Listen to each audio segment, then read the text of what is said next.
serious and you're looking for a Christ man, the one who anointed with the Lord, with the Spirit of the Lord to do his will, I'm that nigga. Niggas capping like they lids. I'm a priest, I never stick no fork in no pig. I was dead till I found out how to live. This brotherhood taught me how to be a man. I came back to my roots, I had to dig. A couple gaps I had to bridge. I got a rib, I'm married to this work. You wanna serve the Lord, he ain't in the Christian church. Came back to my roots, I had to dig. A couple gaps I had to bridge. I got a rib, I'm married to this work. You wanna serve the Lord, he ain't in the Christian church.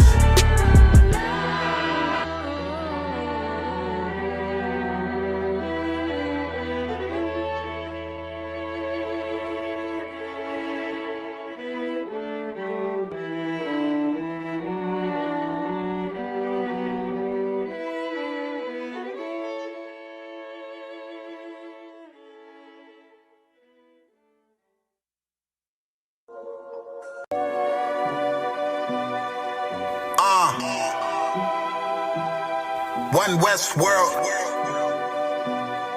first everybody. Bitch, this is more than what they ever played us. Living by, put me in the gas. Born in 91, pumping 90. Winter, Chevy pill, like a nectarine. But I keep it. It's more than what they ever played us. Living by, put me in the gas. Born in 91, pumping 90. Winter. Keep it clean, man, I'm too for real. Comfortable with myself, with they fraud. Man, I'm too legit. Off the thermostat, can't hold me back. Trying to check my check. I had my way, run my plate, really busy. Really in this field. Checking it, check me out when in doubt. I'm gonna make my bread. Never lose niggas, food is a feast. Just know we all gon' eat. Niggas slick on my shit, pop my shit. My bro say this shit greasy. She don't like the message. I kick wisdom, I'm just rude as speeches. Tell my side, but not too much, they feel me. I know talk is cheap. I'm controlling it from a distance. This how it's supposed to be. Give her what she never had. Now she can't get over me. I understand they don't want a man, they just want company. Shorty know I'm all about my gravy, trying to smother me. Get from under me. I ain't had no silver spoon. This shit come from. Yo, lot. These niggas stuck, man. Yeah.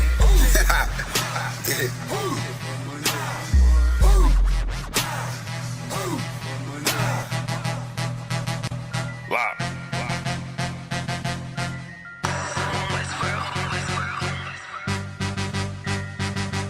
I've been eating pot belly, greasy face, Glock heavy. Feed the safe, talking shit, do not tell me. I don't wanna see the hate, all that shit do not help me. I'm just trying to plead my case to the most high. Pray I see the gates. I was about to Cancun, but we just got the house instead. Covered all of their payment, and now she got the bobblehead. Looking at me like dinner, she said she about to gobble lead. Point the beam like a pencil, and then you gotta swallow lead. Point the beam like a pencil, and then you gotta swallow it. Pack my bag with essentials, I can't forget the hollow tip. Niggas losing they mental, and Satan come demolish it. Niggas all on they menstrual and get the whining like a bitch, just like iron, they rust. Niggas trying, they luck, keep it real. Everybody out here lying, save us, steady raising dead. They was out here lying, then dust. Niggas on my head, so the brotherhood is a must. Any hood, I be riding with my brothers that I trust. Know I'm good, cause they slime with their fingers on the clutch. Money piling like I'm trying to make it stack in the rush. One West to the death, and that ain't even enough, cause I'm coming back. I ain't never done with dad, gonna hit and spread your lies. I'ma let you run with dad, wanting me to spread the thighs. I ain't having fun with dad, nigga, hell no. Now she wanna chop it up like a lumberjack. Got some exes popping up, trying to run it back. Want me come and hit the hole like a running back. If the Lord take a soul, ain't no coming back. All my soul couldn't fold like 100 racks. I'm down for my niggas, I up for my niggas. I go and do the time, stay stuck for my niggas. I ride for my niggas, I die for my niggas. One West to the death, no lie, little nigga. I'm down for my niggas, I up for my niggas. I go and do the time, stay stuck for my niggas. I ride for my niggas, I die for my niggas. One West to the death, no lie, little nigga. The full Nicky on my waistline like a big nigga. No limit, I'm a tank, close game, hit different. We focus on who around, not concerned with who's missing. My boots digging, never been a house shoe. She don't like it, but she love me. I can tell when she want me. Tell, then I zip the body bag like a onesie. I'm dropping every day, let my feel clumsy. Through the pain.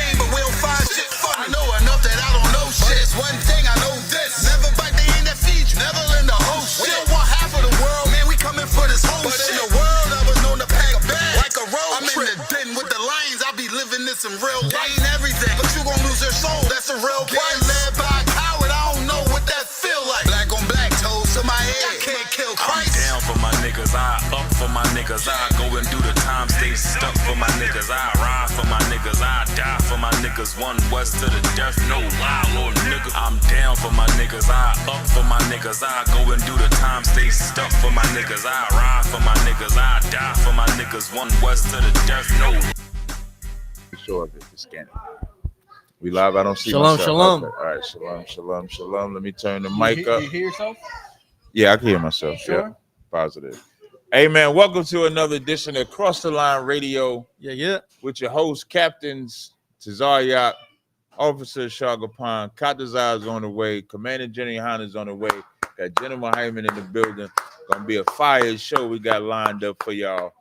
Y'all know, as always, make sure you're paying your tithes to the priests and prophets of the Lord. The only place you should be paying them is ISCBK. Facts. Next event we got coming up in about 2 weeks, we're going to be in Fayetteville, North Carolina for the cult cookout. That's what they call it. I like the term cult. My cult's better than your church. That's a t-shirt right. too. You know, they're having a basketball game too. Yeah, I'm going to watch, though. I'm going to watch. You're not a ball player? Nah, I was. I ain't running up and down that court now. They'll be like, hey, man, let Cap you in shape, though. Let Cap just debate. Yes, I'm in gym shape. I ain't in basketball shape. That's two different things. You run me up and down that court a couple times, they be like, man, get Cap behind the keyboard. Get him off the basketball court. Let the young men. Listen, that's why we got the young men. They ready, they train, they gonna bounce that basketball. We're gonna have a good time. Fayetteville. The festivities start July 3rd. General Hyman will be teaching the scripture breakdown class, and it's going down. So make sure if you're in the Fayetteville, North Carolina area, I'll be touching down. Hey, CHAATAZA's here. You can put him on the screen too. He's on the screen. Hey, Shalom, Yushabrak Thumb. Hey, shalom. What's going on, CHAATAZA? What's happening, Captain? What's going on, man? So I'll be hitting North Carolina July. I think I'm getting in North Carolina July 2nd. Because I'm going to the sister, but I want to make sure I say this brother's name right. Tuesday. I'll be down there Tuesday. No, Wednesday. I'll be down there Wednesday. Driving down there with Nakaza, my son. That boy drive me crazy. You got room for me? CHAATAZA. Where you staying at? I don't know yet. Spirit of brotherhood. Look at it. North Carolina said I could come down whenever. Faith and brotherhood. In North Carolina concert. Faith and brotherhood, boy. Faith and brotherhood. I want to get this brother's name right, who's Rib. But Taza Yawan. I always say his name, but Taza Yawan. His Rib, she did a hell of a job of my hair for the Passover, so she's gonna do my hair again. She goated. Yeah, she definitely got. I think I'm gonna do the same hairstyle. I'm a simple man, so I may do the same hairstyle she did last time. So I'll be down there Wednesday, but the festivities start Thursday, so look forward to that. I know we got Big Cap. I think Cap, where you at right now?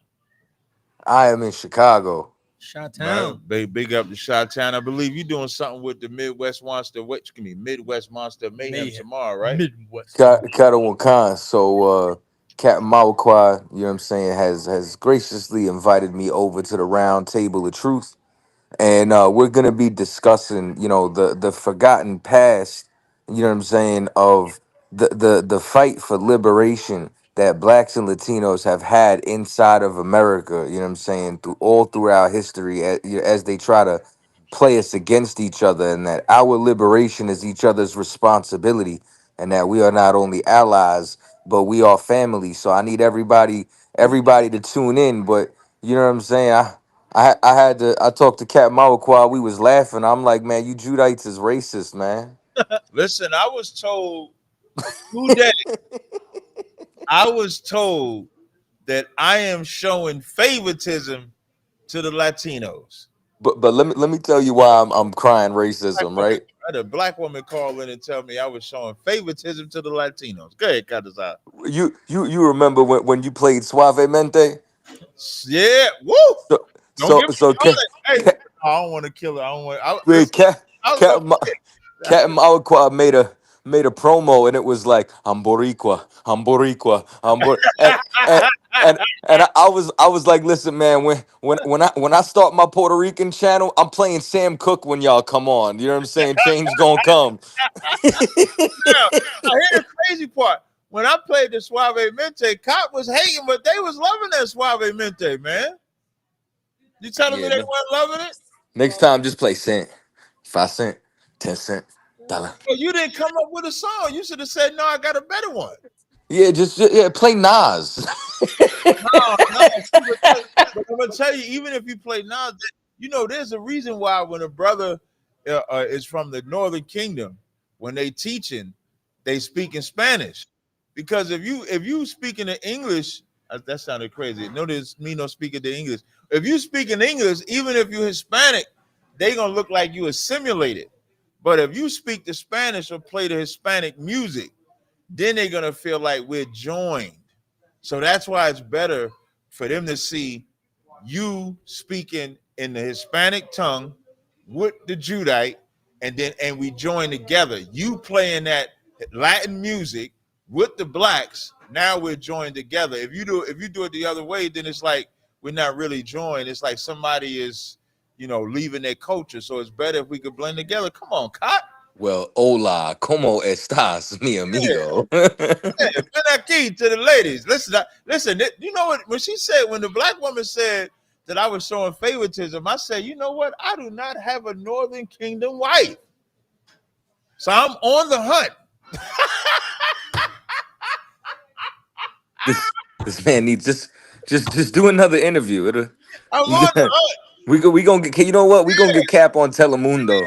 Yeah, Simeon, Gad, Naphtali, Manasseh, Issachar.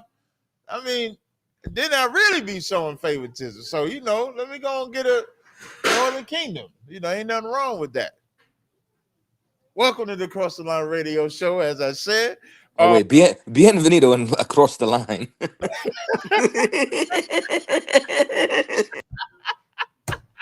As I know, we got Commander Yahanna coming. I was just saying a little while ago. The phone lines are wide open, 917-779-9499. Also, if you want to come and join on the stream live, you can join on the stream live. Hey, CHAATAZA, I had sent Aisha 2 videos that I wanted to talk about while we're waiting on Commander Yahanna. One is an old video, but it seems to be picking up a lot of traction. And one is a new video. So I want you to do the first email. No, the one above that. Yeah, that one. So this is an old video, but I thought this was so befitting because what I'm noticing, this video was picking up a lot of traction because in the Christian church, you have a lot of women trying to take over. And so when y'all watch this video, is that a caller? Let's see if that's a caller. Jesus Christ, how many windows you got open, brother?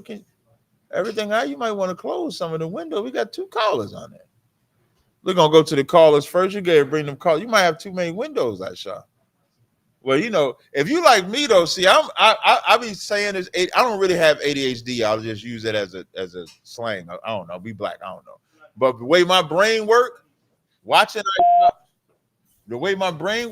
Aisha, I know why he has all the windows.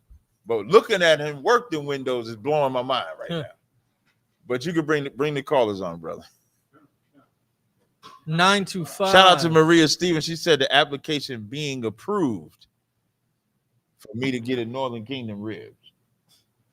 So we on. But it's in Spanish. I don't care. Listen, General Hyman is inspiration. Listen, General Hyman be speaking that damn Hispanic. I mean, God damn. He blows my mind. Like when I'm sitting there, I'm gonna know the moment. I'm like, what the fuck? Like, so if he can learn it, for sure I'm about to get up in there and learn it. Have her teach it to me. Bring the callers. 925. Aisha, we can't see the. Well, you got to say it or something. 925. You're on the air. State your name and where you're calling from. This brother gonna drive me. Okay. Hi, my name's Mark. I'm from Brentwood. Okay. What's up? Brentwood, California. All right, Mark from Brentwood. You got a question or a comment? Yeah, I have like 3 quick questions if that's okay. Yeah. All right. My first question is you sound familiar. You sound are you European? Yeah. Yeah, you sound like this I don't know if it's a white guy I dealt with before, but you sound familiar. But go ahead, what's your question? All right. My first question is is the present day Israel the historical Israel? It's a part of historical Israel. So like that whole Middle Eastern region, all of that is Israel. Okay. My second question is, what is the best evidence that somebody would want to research, aside from, interpreting biblical prophecies or biblical writings, that black people are the original Israelites? I'm gonna show you, and you because you say you're European. Go to Acts 13:1. I'm gonna show you something. Go to Blue Letter Bible. I'm gonna play something for you. Go to blueletterbible.org. I'm gonna tell you something, right? We've been pronouncing this word wrong in the Bible. When we read Acts 13:1, I'm gonna show you something. I'm gonna give you some historical proof inside the Bible. Now go to Acts. So now I'm gonna read Acts 13:1, and I'm gonna read it how we normally would read it. So let me see it outright first. I'm gonna read it how we would normally read it if we was on the street. It says, now there were in the church that was at Antioch certain prophets and teachers, as Barnabas and Simeon, that was called Niger, and Lucius and Cyrene and Menon, which had been brought up from Herod the Tetrarch. So now when we would break down this verse, we would highlight the word Niger and say that's where the N-word would come from, or Negro would come from, because that's what it means. But when you click it, I want to show you how we've been saying this word wrong. Let me show you how they pronounce it in the Greek. Let's go to that word. Now, I want you to listen very carefully. I'm going to blow your mind. Play that word. 6. Niger. Niger. Play it again. Play it again. Play it again. Strong's G 3526. Niger. Niger. So who was the niggas in that verse? I'm asking you.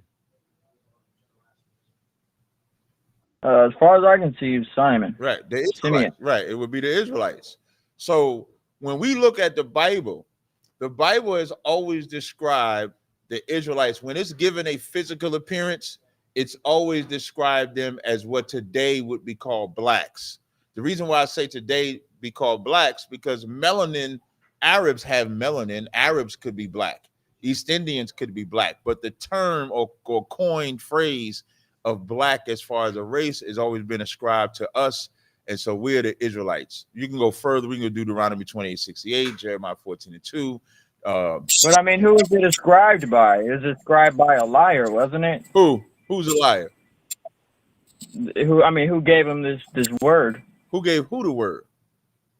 Who gave black people this name? Oh, you know who gave your ancestors. Right, so my ancestors are liars, so why should I care what he says? Because they're not gonna lie about the definitions of words. And that's the beauty of it is that, remember, your European ancestors, when they gave us this book, did they tell us we were the people of the book when they gave it to us? I don't believe so, no. Right. So they had this information in the Bible the whole time. So they didn't have, if they wanted to change something, they could have changed it. It wouldn't have said nigger like it just said. It might have said white. Might not be the Latin word for black. It might be the Latin word for white if they wanted to lie about it. But the truth was in there. And so now once we get a hold of that truth, those are the earmarkers we use to identify that you and your people and the so-called Jewish man could never be the children of God. And it could only be us. Well, here's the thing. It says that one person had this name, Simeon or Simeon. It says that he was called this name. Oh, it doesn't say they were all called this name. That's all of them. So, like, when you go in the description of Christ, is Christ described as black or is Christ described as something else? Referring to Christ's color in Revelation, it says bronze, which is not black. Bronze? Okay, nobody's pitch black. Hold on one second. Nobody's pitch black. Black, if you look at the color black of a crayon, if you go outside and it's black outside, nobody is that black. We just talk about a derivative of brown. You're not white. You're not a piece of paper, right? You're not white like a piece of paper, but those are bywords that y'all put on us. And that's an example in Deuteronomy 28, and I believe verse 37, when it says we shall become an astonishment, a proverb, and a byword. So we wouldn't be called by a true name, we would be called by different names because of the captivities that we were in. So when it describes Christ, it describes him as having woolly hair, which is another lie your European ancestors did, because the image that y'all have of Christ, he does not have the woolly hair of him from the book of Daniel and the book of Revelations. He doesn't have skin of bronze as if it burned in the furnace with the image that y'all portray as Christ. So the only liars are y'all with the outward presentation, like the artwork. The artwork that y'all present is where y'all lie at. When you go read the text doesn't lie. Right.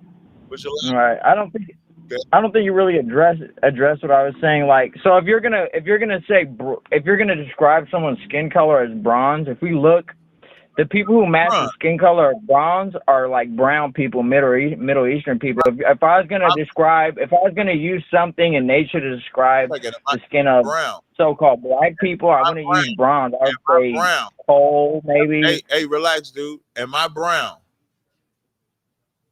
I'm brown right now. What are we talking about here? Here's the most important part. He wasn't white like y'all lied about, right? Right. So who I'm gonna believe? You or me? So are you African American or are you African? Answer that. Who am I gonna believe? You or me? You're gonna believe what you want to believe, I guess. No, don't do that. And this is what white people like to do when the truth come out. You representing your European ancestors lied on the images in the Bible, correct? Yeah. Thank you. So why would I ever take you as the authority when I just read it and I'm looking for a man with woolly? Just think about this. Imagine if somebody committed a crime against you. Let's say somebody robbed you in the night, stuck you up, but you saw them. The first thing that happens is a sketch artist comes and you start giving a description of the assailant that you saw, right? Right. So now, if you give the image, and so you say the assailant had woolly hair, the assailant has skin of bronze, but then when they put out the APB for him, and it looks like that stringy-haired, blind-eyed white man, you're gonna say that's not the image I described. How can we find the person that did it? So what your European ancestors did was gave us a false image of Christ. And what did we do with that false image of Christ? We prayed to that Christ. We bowed to that Christ. And we worship the people that we believe that Christ came from, all based on a lie. So now when we come in as the true children of Israel, the most important reason for bringing out the true image of Christ, the true image of the Israelites, the true image of the Most High, is so that we can worship that authority the right way. And you know what else this proves before I let you answer the first question? That you would rather lie on God before you serve a black one. That's also what's true. Y'all love the Bible. Y'all love the words in the Bible, but you hate the fact that the Bible is a black man's book. You hate the fact that the Bible is a black God, a black king, and black people. And so you replace them. You can ask your next question. Okay. Well, I would say that wool does not describe the texture of wool is nothing close to what an African hair is like. It is more close to what a Middle Eastern hair is like. But that's okay. The last question would be: is not that white man's hair, though, right? That y'all said it was. No, that's true. That's true. Right. That's all. And see, that's the most. But it's not an afro. And here's the most important thing: woolly hair can be an afro, it can be short, it could be anything. No. Here's the most. I've never seen a sheep or a goat with an afro. Here's the most important thing: you can't teach the Bible because y'all lie on the Bible. I can teach the Bible because I just tell the truth. I never said if woolly hair was an afro. You brought the afro in it because you would rather be a Middle Eastern person. But let me tell you something: white people won't serve a Middle Eastern God either. You'll only serve. No nation will serve a God that does not look like them. No nation will serve a king that does not look like them. Only the slaves do that. That's blacks and Hispanics. Blacks and Hispanics have been beaten down so much in slavery that we believe that if we serve this white Jesus, we'll go to a better place. Every other ethnicity serves a God that looks like them. What's your last question? What are Israelites, Hebrew Israelites, currently doing for themselves right now? Why don't they just separate from the country that they criticize so hardly? Say that one more time. You got to repeat that again. Say that again. Okay. What are Hebrew Israelites currently doing for themselves and for their so-called nation? Because it seems to me like they're just continuing to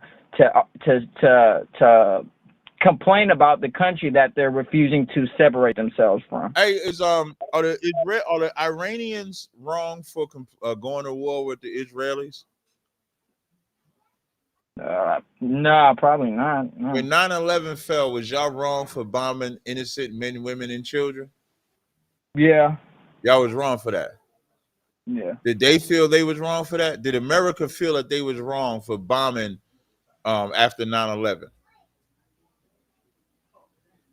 No. They did not feel that way because they was attacked by what they felt was an enemy, and so they wanted to get that enemy back, right?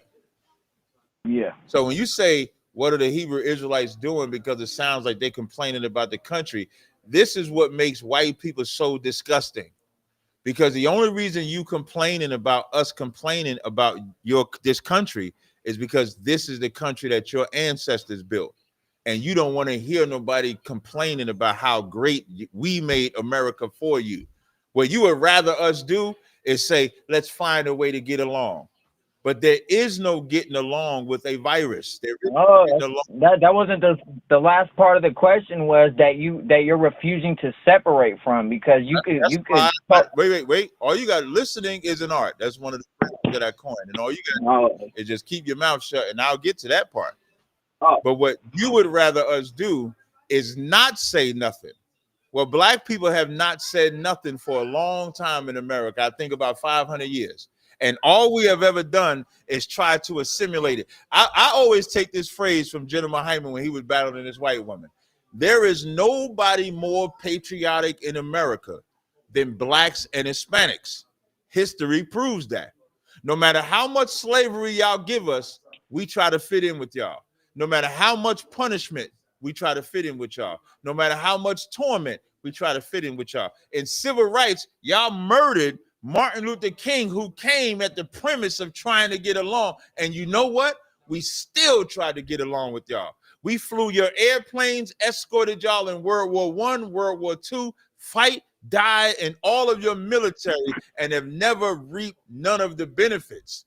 You don't have the authority to even ask, how can we complain about this place? And what are we doing to build ourselves up? Because that's all the Israelites do. But it always will be a European that will say, hey, why are y'all doing that? We should be doing something else. Well, having at the very least, if you're an honest white man, at the very least, at this 500-year experiment, shouldn't we at least think of another option than trying to assimilate with you, since we see that no matter how much we've assimilated, it hasn't worked? Shouldn't we at least see if there's another option? Yeah, I mean, like, you guys can just go off grid and like kind of do your own thing. No, but you at least recognize we should at least see if there's a different option, because this option ain't worked.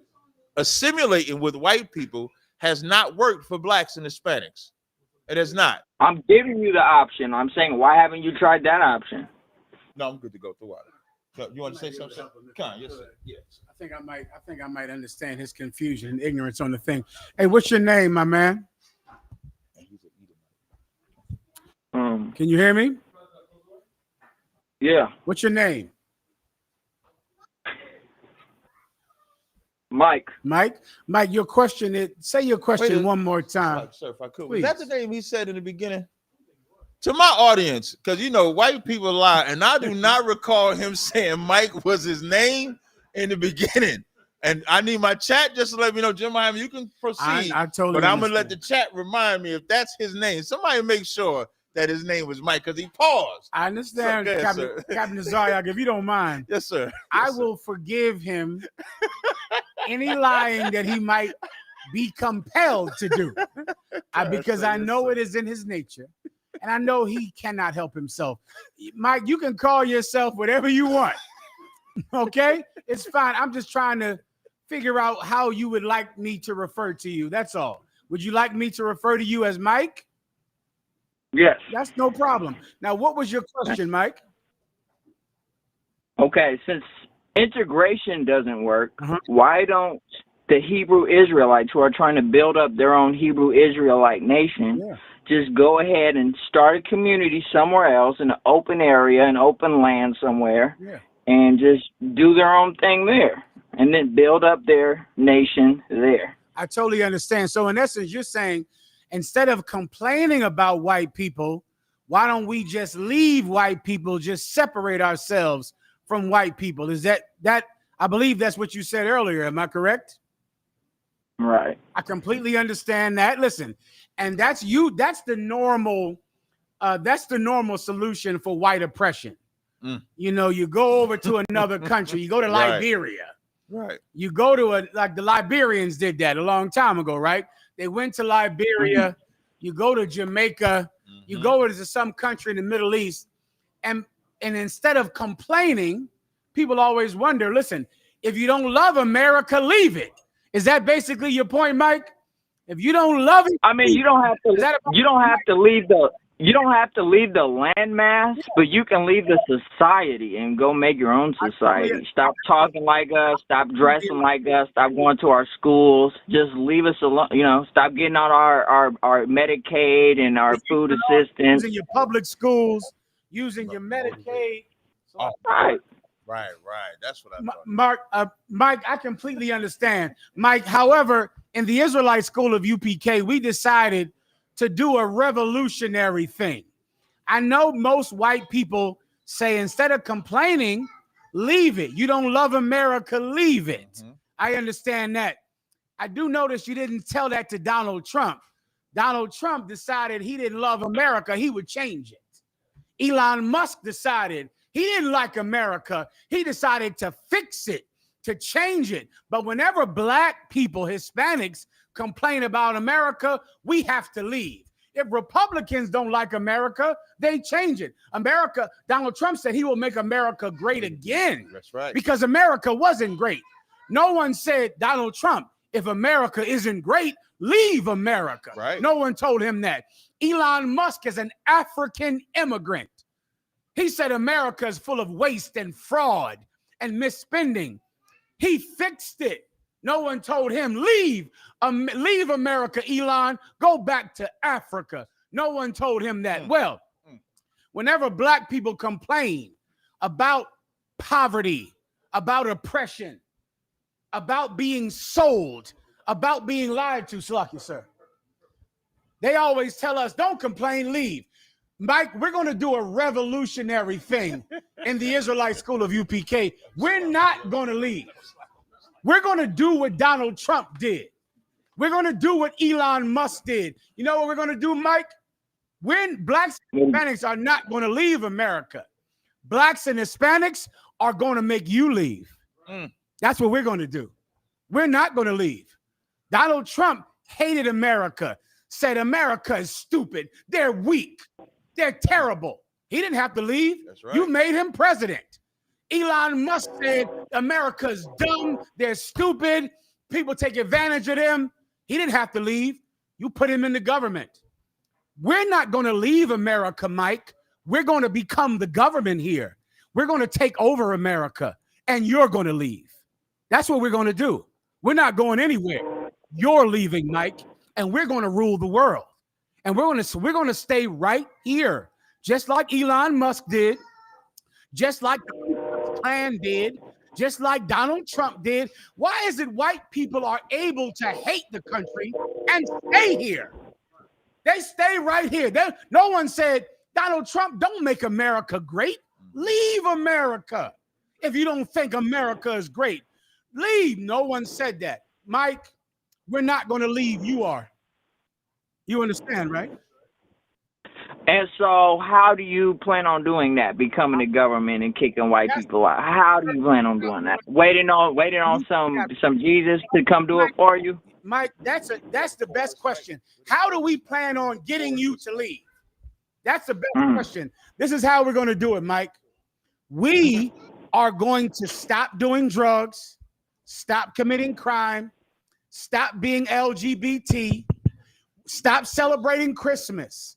We're going to give up New Year's Eve and New Year's Day. We're going to give up Halloween. We are going to make ourselves perfect before God, and God is going to get rid of you. That's right. And we're going to stay. You understand? Appreciate the call. Thank you. Oh, you want sir? No, he can go. Oh, okay, come on. I can add it to the yeah. Let me get. I think you got turned on. Yeah, come on. I thought I turned on. Yeah. You good to go, sir. Yep. 1, 2. Okay. Can you give me that scripture where the Christ? Let me make sure that's on, sir. So test the check. No. It was on. Okay. Yeah. Cool. All right. It was on. 1, 2, 1, 2. Yeah, this one is on. This one. Give me that scripture where Christ said, "Beware the leaven of the Pharisee."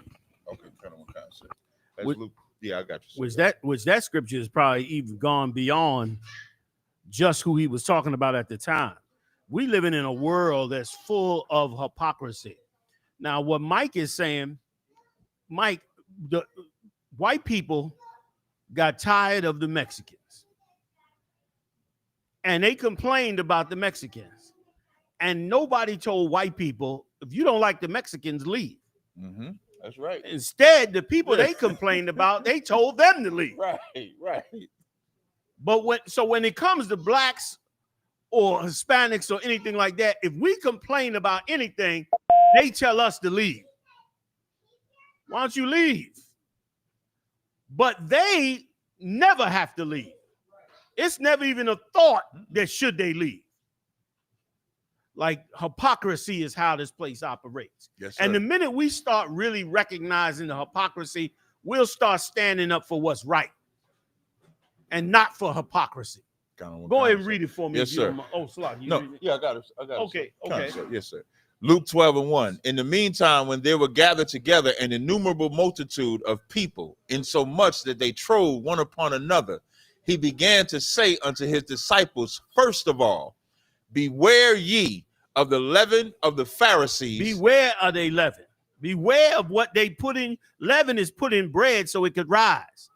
And that bread rises and spreads and becomes bigger and greater. And Christ said, first of all, beware this leaven that goes in these black leaders, which is carried down from the masters, the white ones. Go ahead, which is hypocrisy. Which is hypocrisy. What does it mean to be a hypocrite? That's right. To be a hypocrite means to say one thing, but you actually do another. Mm-hmm. You tell black people, if you don't like it, stop complaining and leave. But when white people complain about the Mexicans, you don't tell them stop complaining and leave.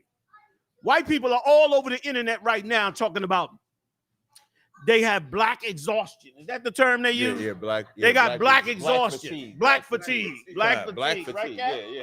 That's crazy. Black fatigue. Water also too, man. Water for having me on the show. Anytime, man. Give it up to Commander Yahanna. The water for coming, sir. Big shout out to CHAATAZA. Is he on with us as well? Most high pray. Big shout out to you, Cap. Like when white people do it, don't nobody tell them shut up. If you don't like it, leave. And let me tell you something that was so great about white supremacy. White supremacy puts one people in the position over the other people without having to fire a shot. Like white people don't even have to say or do anything to maintain their white supremacy. Right. All they have to do is be hypocrites about what they do, and it automatically puts them in a position of white supremacy. Right or wrong. And that's why Christ said to beware of it when it came to our leaders, to beware of allowing them to treat us one way, but we can't treat them the same. And that's exactly what goes on in this kingdom. And to your point, Mike, of us moving to a certain part of the country, but doing the same thing here. That's noble in its words, but it's not real when it comes to reality. What do I mean? If black people separated themselves and begin to take care of themselves and grew, and we became, the mighty, mighty nation of Israel. Let me ask you, is he still on? Nah, sir. That's okay, boy. Let's see if he'll get in the chat. Somebody tell me what would happen if the Hebrew Israelites woke up blacks, Latinos, and Native Indians, and it spread all over. And hundreds of thousands, millions. There's 48 million black people in America, 30 million Latinos, according to their last census. That in itself, that's not even Native Americans, which is hard for them to count. Right. So right there, that's 73, upwards of 73 to 75 million. The same population of Iran. That's how many blacks and Latinos are in the United States. We have enough blacks and Latinos to be a small country, not even a small country, a huge country. That's right. To be a powerful country, a country with hypersonic missiles and nuclear weapons. Mm-hmm. That's how much people we have. So what, for Mike and whoever else is in the chat room, answer this question for me. Let's imagine for a minute that 20 million blacks and Latinos, 30 million blacks and Latinos combined, got together, woke up to the truth. What would America do? What would they do? What would a hypocrite do? That's what I want to know. Right. What would a hypocrite do? Any answers? You get any answers? Let's read them. If we get any answers too, and check the lines. Are you taking any calls? Yeah, whatever. Yeah, sure. Whatever you want to do, Cap. I appreciate it. So it's just a couple of calls on there. One is a nutbag. We can wait for him. I know the number by heart. Okay, but I don't know who the other two. Yeah, he called. Yeah, some serious. Yeah, he called every week without, and he be good for like the first 2-3 minutes. But too much God hate white people, he loses mind. Too much. He just start interrupting loud talk. Yeah, like trauma. He's full of trauma. Give him PTSD. Come on, sir. Go. Okay. Yeah, you definitely want to read those off, but you could bring the caller on too while you get to the super chats. One from Rap to Reality saying, Shalom, thank you for your service. That's to you, Commander General Yahanna. Most High in Christ. Appreciate that. And sweat. General Muhammad as well. General Muhammad, shalom to the generals as well. It's the Commander Jenny Hunter show. Once we get here, it's the Commander Jenny Hunter show. Super kind. Super chats like they donated so that funds come to the school. Yes, sir. Kind of one so that's what the super chat means. So you want to get to the calls? Oh, so like we got 843. What is the rest of that? 338. You're on Cross the Line Radio. What's your name? Where you calling from? Yeah, Cap. This is Apostle, man. Hey, what's going on, Apostle? How you doing, brother? I'm good to go. How about yourself? Can you hear him, sir? All right. I hope that wasn't me that comment was about, man. Okay. Yeah. General Miami, can you hear? Oh, hold on 1 second, Apostle. You hear him? Okay, kind of one concept. All right, go ahead and say that again, Apostle. No, I was saying I hope that comment wasn't referring to me. What comment was that? You were saying you recognized one of the callers. Oh no, that wasn't you. No, that wasn't you. I wasn't gonna. I said we ain't bringing him on. I brought you on. No, I'm not talking. Oh, okay. I'm not talking. I'm not. Talking. Yeah, man. Blessings, man. Man, brother. What? Listen, I mean, what a blessing. What a blessing tonight. Most High. I was not expecting this, brother, to be on the phone with such three powerful brothers to have the opportunity to dialogue with. I was just looking forward to talking to you, Cap, but this is a double portion. What a blessing this is to be able to talk and ask my questions to the generals sitting beside you. Damn right. Clap it up. Allow. Give it up. Yahweh Bahashim Yahweh Shah. That's right. Yeah, such power. Yeah, I remember reading in the scriptures. The scriptures tells us to abide until he returns. That's right. It don't tell us to run nowhere. Right? That's why I didn't understand my early brothers from Chicago running off the Naomi. Why are you running?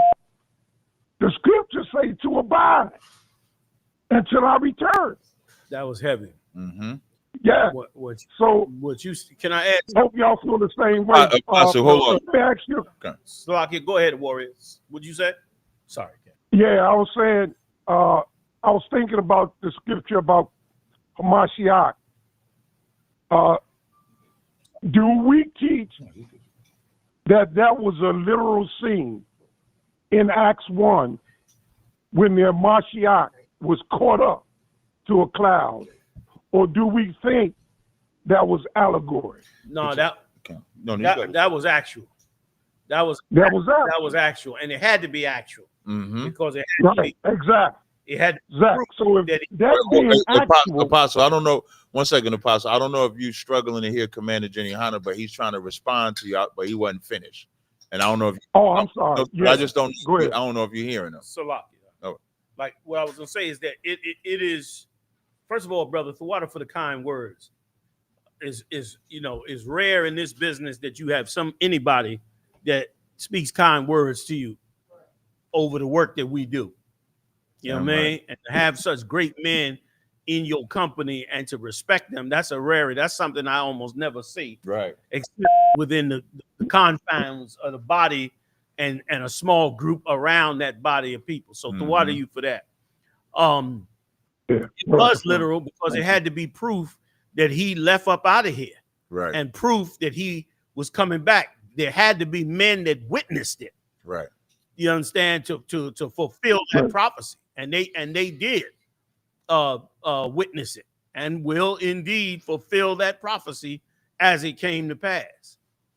You know what I'm saying? I mean, he will fulfill that prophecy, and that's what we're looking for now. That return is definitely coming. That's right. To what we started.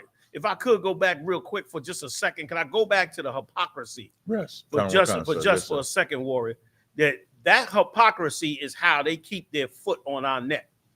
And we need to continue. We need to show that hypocrisy towards them.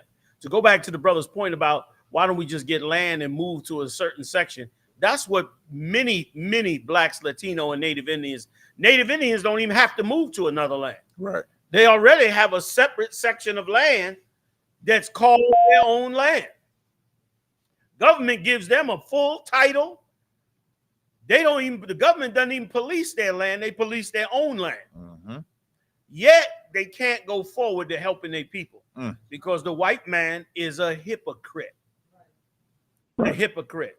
So for the brother that was asking the question saying, why don't you all go get your land? That was a devil. The devil trying to disguise himself as a brother. No, he straight up. Okay. Straight up. Yep. He said he was straight up. Yep. That makes sense. It would make sense that an Edomite would even ask that question. Right. Such a hypocritical question compared to the way his people act. His people are quick to dismiss us and get rid of us. Why is it that they don't dismiss their own when their own complains about other people? That's right. And if we were to get on any land, if we grew a stalk of corn, a blade of grass on any land in this empire, the white man wants it. Even if he doesn't say it or take it right then and there, he wants it. And that's all he cares about. And so this is, for that white man, this is spiritual warfare. And that spiritual warfare is fought by you white people by being hypocrites. Do you see the vibe, the spirit on these Edomites when it comes to the Israeli-Iran war? They killing these babies in Gaza. Not that that's our business, but they killing these babies in Gaza. And they killing these babies in Gaza. And then when the bombs hit them, they was amazed. When them Iranians bombed the hell out of them, they lost their mind. Do you know that they locked out other Israelis out of the shelters? The bombs was hitting. They locked the other Edomites out the shelter. They threw the deadbolt like there's no more room. Boom. And locked the other Edomites out and laughed. They laughed. Like, this animal is full of hypocrisy. And of course, you know, every African that became an Israeli citizen and every Jake, like you brought out a very heavy point, brother. You said you don't understand why our brothers went back to Dimona. You're right. That was an error. that they made. That was a terrible error to go back to that land. Like you said, number one, you don't run. But here is an even more clearer thing. You don't abandon your people. Like, how dumb is that? If you tell white people, leave, you don't like niggas in America, pack your shit up and get up out of here. That's right. And go move to whatever country you think white people gonna pack up and move to Uganda, Africa, some other country? No, they not. They're not leaving their people. They're not leaving their power. So yet they ask us to do that. No, we're not leaving our people. You got a lot of these fake groups out here that come out and say, you got to get out of here before it's all over. Come to Ghana, where it's real brotherhood in black country.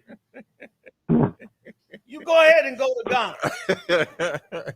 When this economy falls, they're going to eat people in Ghana. Fair. I'm not going to Ghana. They not eating their own first. They looking for them Americans that got all fatted up over here on GPL-1 drugs and hormones. They looking for them, and they gonna want to cook and eat them. There ain't nothing new to them. Right. Hypocrisy is how these people do what they do, and it's an amazing demon because you could just decide you're better than someone else, and when it comes up, you just lie about it. That's right. You just lie about it. When they say, well, wait a minute, if you're better than black people, why are black people better than you at sports? Well, we did experiments on them earlier. That's why they that way. You just lie on them. And that's what's done in this raggedy place. They lie on us. But we're not going to lie on ourselves. We're going to tell the truth. We're going to stick together. We're going to grow like you brought out, and we're going to become a great and mighty people. And when we become a great and mighty people, here's the beautiful part.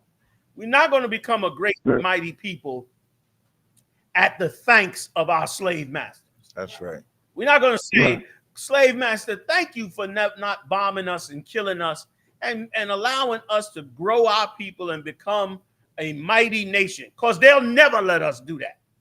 We're going to become that way on our own terms, with our own people, just like every other nation is.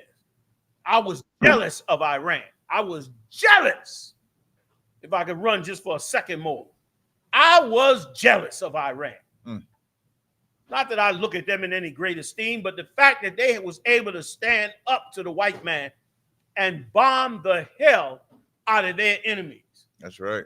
I could imagine what that must have felt like. Them Iranians was dancing in the streets. Did you see them rallies? Yes, sir. I saw Brother, it. them rallies, they had more wind in their chest, especially that one where they get in that circle and do what I call it the roller skate dance from Muhammad. Muhammad said they look like they roller skate. I said that shit gonna be called the roller skate dance. They get up in there, brother, and you know what I mean? They do this shit here. It sounds like they saying no more falafel. No more naan bread. Like they mad as hell. And they ready to get it on. Right. And take care of their own. You used to always say this, and I'm gonna step out of it. You cannot have love without hatred. That's right. There's two sides of the coin. How you gonna love something when there's nothing to hate about that thing if something were to happen? If I love this cookie I got in my hand, then I don't want nobody to take my cookie. That's right. But if I don't care about my cookie, anybody could take it. So that's an untrue statement, man. So I just on that. Damn right. Clap it up. Yeah. Well, if I can add one other thing to Mike, whatever his name was, we ain't worrying about leaving here, because after they destroyed us here, the Most High is going to come back, fix it up, and give it right back to us. So we ain't got to worry about going to no pie in the sky or no hell below. But we're going to be rejoicing right here on this new earth, on our own land, on our own terms, while they build up our home. That's right. And that right there is a blessing within itself. So I can't wait to Nothing but much respect for y'all. Thanks, Cap, for receiving my phone. Hey, no problem. My phone call, man. No problem at all. All right. All right. Tawada, man. Thank you. Shalom. Talk to y'all later. Shalom. Did you want us to bring anybody else on? You had Yeah, go on, let's get it in. Okay. Full throttle, unless you. Yeah, I know I got my fathers on the stage. You know, you act different when fathers be in the house. So. I'll be watching myself. I won't go too crazy. Your usual slave. Yeah. I see you hold it back a little bit. His sisters don't call it. Yeah, next week. Hey, didn't I tell you? Yeah, didn't I tell you? This ain't the week to call. This ain't the week to call.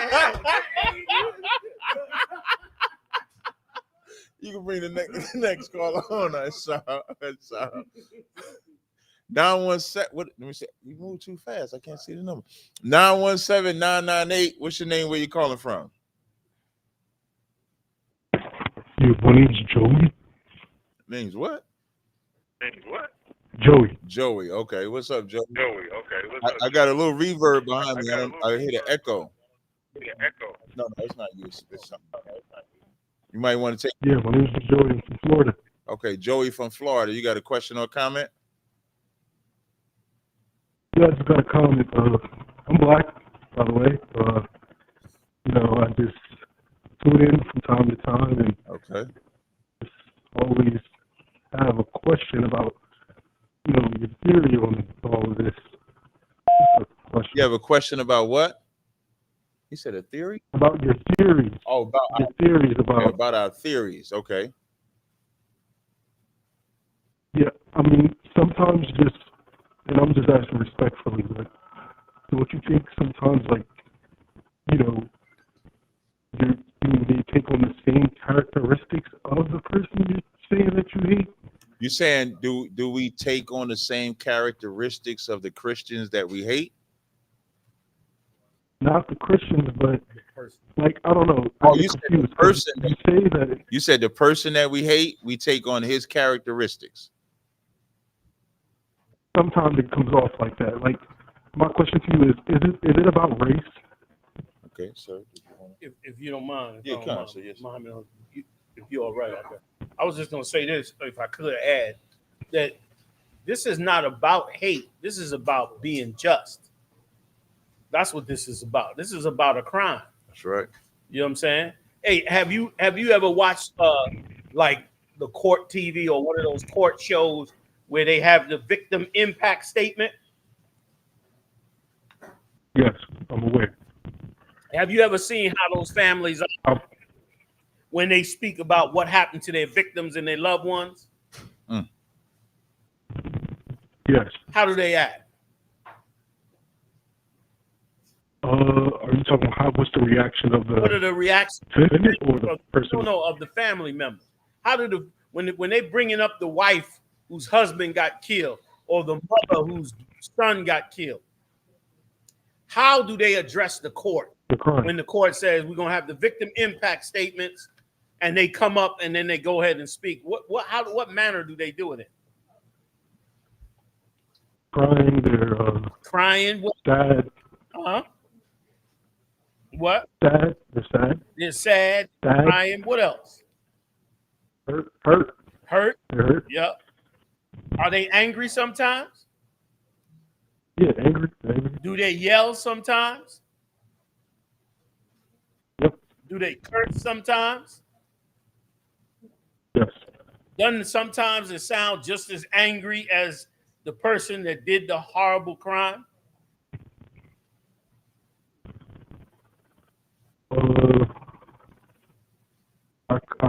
I get what you're saying. Yeah, I get what you're saying. Does sound the same. It sounds the same, but isn't it different? What's the difference between the offender that got convicted and the family member that's given the impact statement? What's the difference between the two of them? I would say the difference is maybe the person that's giving the impact statement. Like, if you're comparing the two, I don't think the person's gonna then, kind of like take on the same mindset of, we're superior. Like, it kind of sounds like just reverse what white people say, but now black people are saying it. Yeah, it's and using, religion. But is it reverse? Are they the same? Is the victim the same as the perpetrator? Even though it sounds the same, but is the victim the same as the perpetrator? Get me where he's shot. The victim could dipped in blood. Say again. The victim can become the perpetrator. You see cases where the victim becomes the perpetrator. Wait a minute. In a lot of situations. Wait a minute. We have an impact statement. While the family member is given the impact statement and they angry and they yelling and they cursing, does that family member, are they the same as the perpetrator? I wouldn't say in that moment when they're giving their impact statement. Not in that moment. It's impossible for them to do it in that moment because the judgment is coming down. That's right. So they are not the same, right? I know there's cases where later on down the line, then the victim, the victim's family may reach out to harm the perpetrator. That's what you're talking about, right?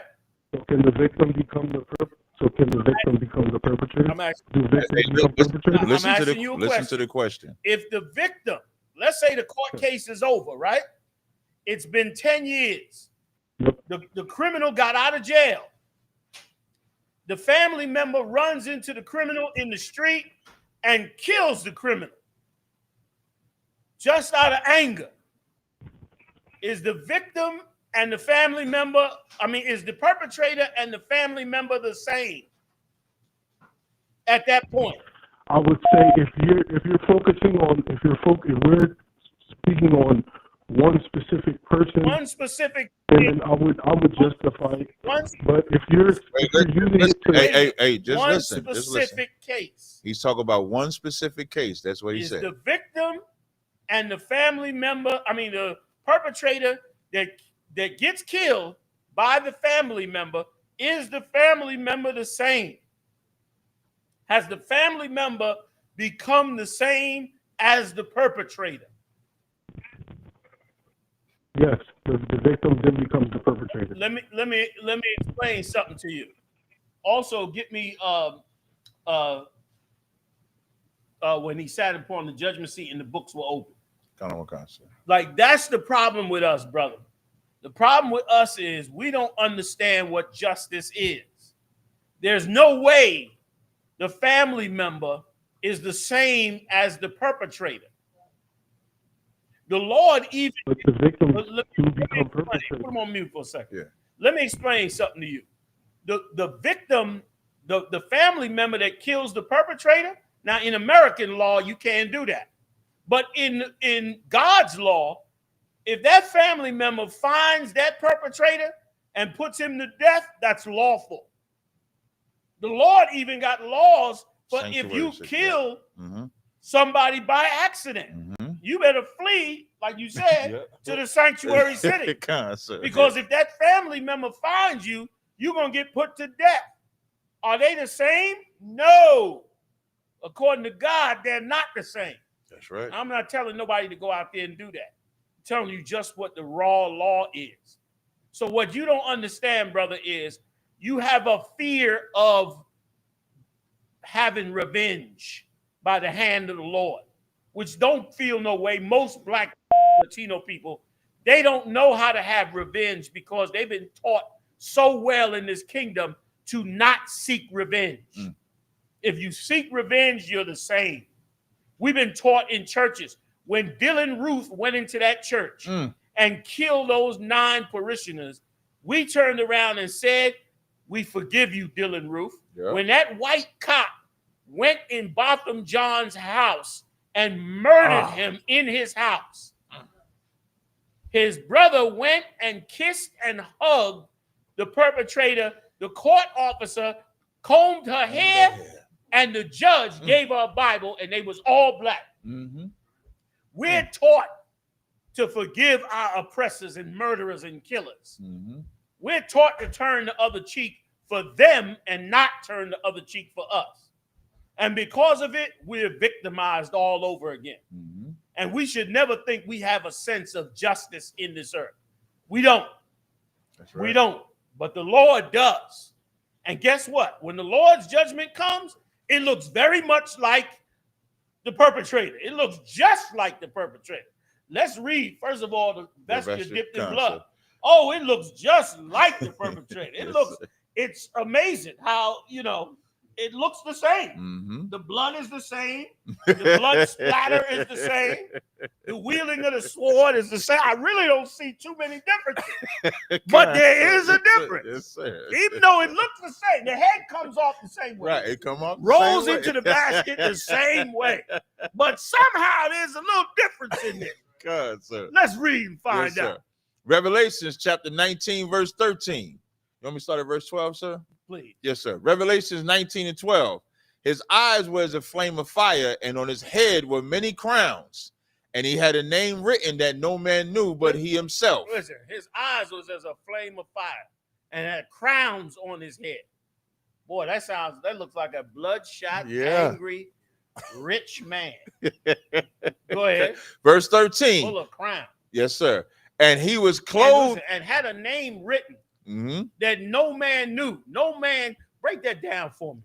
Y'all help me out, please. If I could. Gotcha. Meaning he had such a high reputation with such humility at the same time. Damn you, that's heavy. That was that. Yes, go sir. ahead. Go ahead. Concert. Verse 13.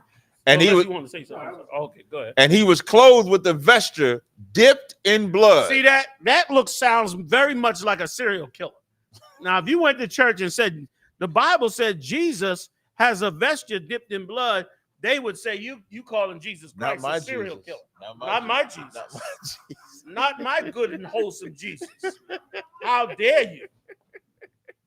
How dare you say my good and wholesome Jesus was, you know what I'm saying? Mm-hmm. Meanwhile, he was just that. And it looked just like a killer. And that killer, brother, is going to bring judgment in this earth. Is he the same as the perpetrator? No, he's not. Is he going to look like the perpetrator? Hell yeah. God, sir. Yes, sir. Anytime you got on a garment dipped in blood, you only supposed to be doing two things: working in a butcher shop or killing niggas. That's the only. I don't know no other reason. You got a vesture fully dipped in blood. Either you the butcher, you know what I'm saying? Either somebody come in and give me a rack of ribs and give me that shoulder, or you chopping niggas' heads off and the blood stacking up. That's it. That's what Christ is going to do. And we don't have that sense of justice. We think, and it's amazing his question, if I could. Can I run a little bit? Yeah, come on, so yes, sir. It's amazing his question in that, in his mind, the view of our words that sound like our perpetrator automatically send him into retreat. Automatically send him into, whoa, you looking like the perpetrator. And what's wrong with that? Only thing wrong with it is it's been so ingrained in us by our slave master to not look that way, to make sure you look nice. They told Barack Obama, when Barack Obama got elected president, they told Barack Obama, whatever you do, do not look like an angry man during your presidency. And you know what? Barack Obama got up before both houses of Congress to give the State of the Union address. And some white man said, "You lie," to his face. The president of the United States. And you know what Barack Obama did? Tightened his ass cheeks. You couldn't get them ass cheeks open with a wedge, with a crowbar. Sorry, you had to. Brother, he tightened them ass cheeks like that. So I'm going to use the term. I'm getting better, man. I'm getting better. He tightened up tight because he knew he could not allow himself to look angry, because that is unallowed in America. That's illegal. It's like, sir, if I could, on what you're saying, you know, his wife, Michelle, said she glad she didn't have a son because she didn't want to raise another Obama. She didn't want to raise an Obama. Damn, you out? She said. Okay, take care, warrior. Good to see you. The water for everything. And I think it's that same fear that black people are brought up in, like, you can't look aggressive, you can't sound aggressive, you can't be aggressive. You're so right. But we watch the white man that we look up to. Oh, we watch him be aggressive. I remember when they unalived Osama and they paraded through the streets. They never said we can't look like Osama and murder all. Because now with Osama, they murdered and unalived millions of innocent people to catch Osama. Yeah. And nobody said you shouldn't look like the Taliban or Palestinians or Bin Laden and them for what they did to you. They said we're free now. But if the vengeance comes, but it looks like us, now it's like you looking like them, man. You shouldn't be like them. That's what Christianity does. That's what hypocrisy does to us. That was such a good. Sorry, real quick. That was such a great example of hypocrisy. They killed 1 million people in Iraq to get Osama bin Laden. They killed countless other people in Afghanistan. But once they got Osama bin Laden, to them it was even. Yeah. Say again. And as well as Saddam. To them, they was even. When just last week, they pissed off Donald Trump. He said Israel doesn't know what the fuck they doing. Right. That's what Donald Trump said. That's the difference between a free man and a man whose mind is in captivity. Like any animal. Don't think it's not nothing special. It's no different than any animal. If you raise a dog up in your backyard, and you raise a dog up in your house, that dog that lives in that backyard is way more vicious than that dog that lives in your house. It's as simple as that. Human nature or animal nature are very similar. And you raise up one animal one way, another animal another way, you got two different things. Last point real quick. The Lord said this. Is Israel a homeborn slave? Yeah. God asked that question. Is Israel, meaning there's a difference between a slave that's homeborn and a slave that's brought into captivity. Right. A slave brought into captivity, he's fighting you. He know you his enemy. Right. He's fighting you to get free. But a slave born in captivity, he think this is his life. He don't know nothing else. He don't know how to fight nothing else. That's right. And brother, we got to stop being homeborn slaves. We got to be unhomeborn slaves. Like the Lord said, who shall rise him up? That don't mean we go put hands on the white man specifically. But that means that we don't placate to his hypocrisy. We don't smile at his hypocrisy. We look at his hypocrisy for what it is, an act of white supremacy. And it must be stopped. Salakia. Right. So you just need the mic. Gone, right? Because this part. Still here. He just on mute. No, sorry. This part right here, I don't know if this part is even perceptible from people, right? But it's everything the Commander General Yahanna and Captain Tazaryach were just saying. This week, sir, when Donald Trump said Israel and Iran don't know what the fuck they're doing. And I saw that Donald Trump is a convicted felon. Right. That he cheated on all his wives. Elon Musk said that he was on the Epstein files. That's what he said. I saw his whole campaign of grabbing the pussy and doing every evil thing that we're all taught not to do. And I thought about Barack Obama. And I thought about when they go high, we go low. I mean, when they go low, we go high.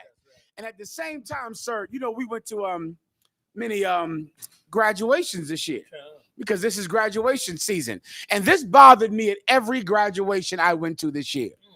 That you know what the hidden victory is in white supremacy? And this is so hard to see. I know white people don't notice this, but this is in front of all of our faces. You know what is a victor? What wins? If white supremacy wins, then being mediocre can rule the world. Just being an average Joe. When we as blacks and Hispanics, we have to be peculiar and rare and excellent. We have to be absolutely amazing to make it. When I watched Donald Trump win that election, and I thought about what your mother told you had to be to get a job. Now, listen, you know, the entire problem we have in this school is because when people see us, in their mind, we are not perfect black men. Right. Like we're supposed to be. We're not going to sink to their level. We're never going to even get angry. Do you know when you're black, you're not allowed to be angry? You're not allowed anger. You're not allowed hurt feelings. Right. You were trying to explain the what you tried to explain to the devil, to the cat earlier. The hypocrisy. The point about leaving the victim statement. Oh, right. Listen, you're trying to explain, well, listen, man, if I've been raped and killed, my statement is going to be full of pain and hurt and anger. Right. You know, we're not allowed to express that. That's why he couldn't understand. That's my point. I wasn't even going to say this because I know that black men and black women and Hispanic men and Hispanic women are taught that we have to be perfect. And white people can be mediocre and become president. Yeah. They can just be, you know what Donald Trump is? An average Joe. Right. They don't know what the fuck they're talking about. I'm bombing them motherfuckers. Donald Trump is an average white man. Yeah. That's it. And he can be president. Brother, we can't do a podcast. You understand what that, you know what that brother was saying earlier? That brother was telling us that we were wrong for being angry. Okay, let's say we're wrong for being angry. Forgive us. You forgive slavery. Why don't he just say, well, Commander General Yahanna is talking all this hate talk. I'm going to put that in the past. Right. I'm going to ignore every evil, hateful thing that the UPK says, just like I ignore slavery and oppression and lynching. Right. The white man can be forgiven for slavery. We can't be forgiven for talking about. We can't be forgiven for talking. To be black, it's such a burden. It's like it tires you out. Them young kids going to high school, I look at them and I know they don't know. They think getting this diploma is good enough. Yeah. It is not. Right. You have got to be superior, excellent, have an intellect and a forgiveness that's like God, and a mind that forgives the past, and you have got to be so special. And a white man can just be an average white man, and he's going to become president. That is the real victory in white supremacy. And that if you're white, you can just be average and make it. That's it. You can just be mad. Be an ignorant, mad, drink, cocaine, snort. God, sir, do you know how many years? You know, we tell all our children, right? Yeah. Don't do drugs. Right. Don't you ever do drugs. Drugs are bad. Unless you're white and then snort coke and become president. Right. Snort all the coke you want. Even if it gets found in the White House. Right. Right. I'm sorry. It's your hair. I'm not leaving. I didn't mean to cut you off. No, I mean, that's such a heavy point, though. I mean, it just ain't going to be heard. Right. And I don't know. It just can't be. And that's everybody. We got to fight every day because we're angry. Right. But white people don't have to fight every day for lynching and killing us. But we're wrong because I know why. Because we're black. Right. So we got to forgive that. We got to forgive slavery. We got to forgive lynching. We got to forgive what happened last week when the cop killed us. Last week. And you know what? We're supposed to, because we must be perfect, because a slave cannot be mediocre. Like, we're slaves, so only the best of us are going to make it, sir. But if you're white, snort coke, they find coke in the White House. Listen, Donald Trump gets convicted. Who even knew you could be president with a conviction? I didn't even know Donald Trump did things I didn't even know you could do because I'm black. So I thought this excluded you from being president. Yeah, I thought it was like, well, surely you can't be president with that. Right. You can't be black and have a felony and do damn near nothing. Right. So it would just be common. You can't work at Foot Locker. You can't work at Foot Locker. You can't work at Foot Locker as a felon. It would make sense if you would say to yourself, well, I got a felony. I can't work at Foot Locker. I better not run for president because I know I won't get that. That'd be way up. Not Donald Trump. Not Donald Trump. And if I can add on that, they paused at the conviction. They changed the rule. When he was found guilty, they changed the rule because he was running for presidency. They said if you're running or something like that for office, you can't get convicted. Like you can't go to jail. Like the rules was changed for him once he got that, because that's how bad they wanted him to be in there as, like you said, an average Joe. As if I could, Commander General Yahanna brought up Barack Obama. That's why he was like a god to black people, because Barack Obama was everything they tell us we must be. He was that. Down to the haircut. He was head of Harvard, head of the top of his class, everything perfect. He didn't hate in the face of hatred. When they went low, he went high. That is what we have to be. Who succeeded him? A felon who grabbed pussies. And that's just that. And that is tiring. And listen, our entire problem that black people have with us since 1969 is that we don't reflect the kind of perfect black men that you are supposed to be. That is it. That is what this. That's every battle you ever been in. Everyone, because every battle we have ever been in since 1969 is you ain't supposed to hate. White people ain't supposed to lynch or enslave, right? You forgave them. But why don't you just forgive us for hating white people? Wouldn't that be? That seems the easiest thing. We hate white people. Forgive us. Forgive us for it. Yeah, we hate white people. Listen, I'm going a step further. Forgive us for what? Like you supposed to be able to say, well, a few black people gonna hate white people. It's obvious. You had Adam and slavery. Because they'll say there's a few ignorant white people who are still part of the Ku Klux Klan. We ain't gonna we know they over there. We don't leave them where they are. But not us. What you saying is so true. That's heavy. That's great. Did you still want to talk to him? But he had a bad reverb. I was going to go to the next call. Okay, we're going to do it. Okay, Most High Christ, sir. We can go to the next one. To 917. The reason why I'm not unmuting you, just so you know, you got a bad, horrible reverb. Maybe you want to hang up and come back. I will let you respond to everything that you heard. Matter of fact, unmute him real quick. Let's just see if his sound is still bad. 917, can you speak? I need you to stay on the line for a second. 917, you unmuted now. 917-995, are you there? Yes, sir. Can you hear me? Yeah, you sound a lot better now. Did you want to respond to what Commander Yahanna? Nah, that's wrong. He's another 917, but that's not me. Oh, that's not you. Okay, no sweat. Well, we got you. Nah. No problem. Well, we got you. What's your name? Where you calling from? My name is Jimmy. I'm from Florida. Okay, you got peace and blessings to all you gentlemen. Appreciate y'all doing this. It's always a pleasure to learn from y'all. All right. But real quick, I was on the Call Chronicles with you the other day. I asked you a question about Cain and Abel and the respect and the lack of respect God had for them, and you helped me realize the lack of respect you had for Cain. You mean not Abel? Right.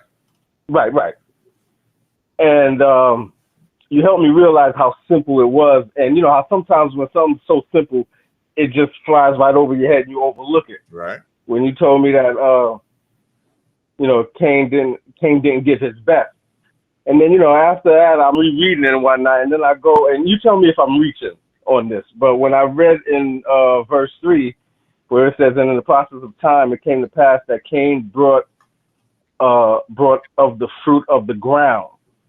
And I'm looking at that, and I'm thinking, like, well, most fruit don't grow on the ground, except, like, melons and stuff.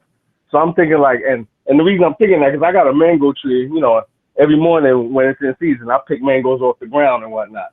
So I'm thinking, is that what Cain did? Just grab some fruit off the ground to present to the Lord? And that's why the Lord didn't have respect to what he did? Did you want to answer, sir? I wouldn't mind. Yeah, it's all right. Unless you, yes, sir. No, I think you might be missing a lot of the premise of the point of that he was saying. When he said that he brought of the fruit of the ground, he did mean all those fruits come out of the ground. Like fruits and vegetables grow in the dirt and they come out the dirt. And they on plants and trees and so forth. So when he said the fruit of the ground, he was talking about those things that grow in the ground. You know what I'm saying? meat doesn't grow out of the ground. Meat comes from offspring, not out of the ground. So when it said he didn't have respect for Cain's offering because it was of the fruit of the ground, meaning not that he just picked it up off the ground, but that it was disrespectful. The Lord required a sacrifice for the sin that was done. Both of them, Cain and Abel, knew that God wanted a sacrifice because what was done was heinous. Right. You understand? It's just like a father on Father's Day, 1 million fathers across the United States get a pair of socks. And all the fathers know is disrespectful as hell. They done gave up their paycheck all year, and they get it. Not that we celebrate Father's Day. My point is, you know when the sacrifice being made for you does not meet the sacrifice you made for your family. And that is what happened with Cain and Abel. Abel knew that this evil that breached our brotherhood and breached the righteousness in the kingdom of heaven, he knew that it required blood. And he gave the Lord that blood. He honored the Lord with his sacrifice. But Cain did not. Cain didn't respect that. He didn't look at that as a big deal. Same thing he did when he came back as Esau. He didn't respect the Lord's birthright and authority, which is why he sold it for that raw meat. He believed that meat should go to him more than it go to the Lord. Right. So he didn't respect that offering. And that's what angered the Lord and made the Lord banish him, because he knew what it took to bring it back. The white man don't care if the empire is a filthy, disgusting, evil cesspool. Right. He turns every major city of his into a cesspool. He could care less about that. As long as he's eating, long as he's getting money, as long as he's getting every quarter from the subway machine, long as you're buying transit cards, as long as he's getting parking ticket money, as long as every shop that you shop in, he's getting some money. They said the United Fruit Company went burned down thousands of acres of the competitors, the actual local people's land. They burned their land up to take it over and put them out of business so that their business would be the only business taking fruit out of the country. That's all the white man cares about. When you see Donald Trump put a smile on his face about some business or some summit, you could tell Donald Trump where the money's at. All you got to do is look for him to smile. You know what I'm saying? When they presented that check, when they presented that jet over there in Qatar, brother, he liked to do the electric slide. Right. I thought he was going to fall right into the Jackson slide. He was coming down that thing. That money was there. That's how he thinks. And once again, the Lord is way wiser than money. Money is a defense, but money will never save you. That's right. Money will never deliver you. And the problem with the white man is he's a greedy bastard, and all he care about is that money. So that sacrifice, he didn't want to give that good meat sacrifice to the Lord. He wanted to give him things that grew out of the ground. When that's right, easy pickings. You don't come bring fruits and vegetables to go on the altar of the Lord when something's been done so heinous that is nigh unto death. Breaking of them laws, statutes, and commandments by Adam and Eve opened up sin to come into the world. This low life just wanted to give the Lord some fruits and vegetables and tell the Lord to be quiet. The Lord was angry with him and cursed him for it. And then he turned around and killed his brother on top of it, once again trying every way he can to cover that sin. So I hope that answers your question, that the Lord requires. Oh, for sure. And let me tell you something else if I can add this. This is more for the caller before you. That's what we better learn about the Lord. That's right. The Lord is a man of war. The Most High is not the God you've been taught in church, in school, and all that. He is a man that he eats, sleeps, and drinks war. He thinks about war. He trains you in war. He raises up the prophets to be warriors. Everything about him is ultra masculine and about war. That is how his real and true nature is. Only the Lord show you how much of a man of war he is. The Lord raised up Moses, took the children of Israel out of Egypt, and then went and killed every nation in that area. Killed King Og, killed all them kings, burnt down Jericho. Yeah. Like, he didn't come out of, he didn't say, all right, y'all out of Egypt now. Want y'all to grow some flowers and some fruits. Right. And y'all take care of each other. No. He went and sent them out to kill all them nations round about them. Took over the Middle East. Took over Jerusalem. Just killing and slaughtering every nation that went against the Lord. You go against the Most High, you're going to be slaughtered. You looking at America and its greatness, it's going to be slaughtered. All of Europe will be slaughtered. Russia, China, every Middle Eastern country, he's looking at every one of them, and he is about war. That's his nature. You understand? He has no other nature but that nature. And with that comes other things like mercy and so forth. But he make no mistake, he is a tactician of war, destroying his enemies. And he cursed Cain, brother. He cursed Cain like you ain't never been cursed before. Like, here we are 6,000 years later, and Cain is about to get his judgment. That's right. A warrior here. That's right. He chest walked Cain right into captivity for 6,000 years later. Like, that's a man of war. You understand? He blessed the 7 sons of Ishmael, the Arabs, gave them land and wealth and power. And what did they do? Enslaved us. Took our daughters and put them in their harems. Here we are 4,000 years later. He done chest walked the Arabs right into the Third World War. With all their oil and wealth and power, they about to get burnt alive in the Middle East. God is a man of war. He's a battler. And that's what he does. So that was the difference between those two sacrifices, if I could, y'all. No, that's true. Did you have any other question, brother? Let me see the calls. Yeah, if you don't mind, this is a real quick question. The answer could be just a yes or no. We'll go to the call. Go ahead, brother.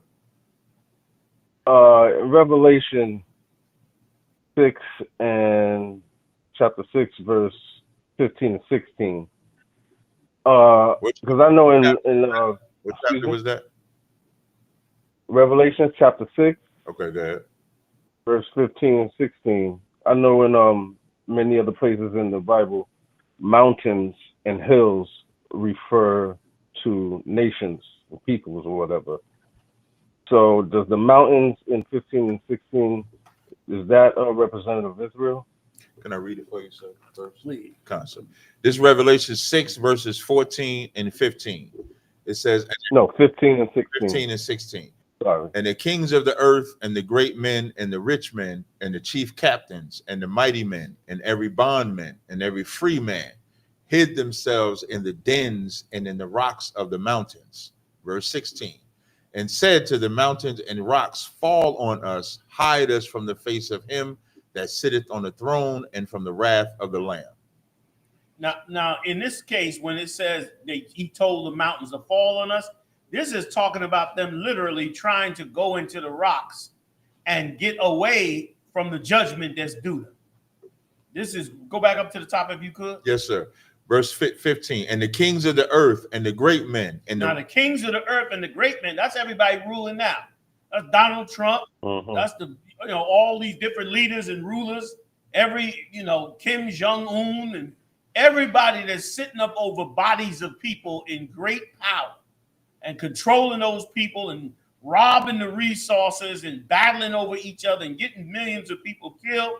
Those are those rulers sitting up over. But they said, what did they say? They went where? Sir. And the mighty men and every bondman and every free man hid themselves in the dens and in the rocks of the mountains. Right, in the dens and the rocks of the mountains, meaning they went into their country and dug into the rocks and the mountains to hide themselves. You hear a ton about rich people today buying these multi-million-dollar bunkers. You know what I mean?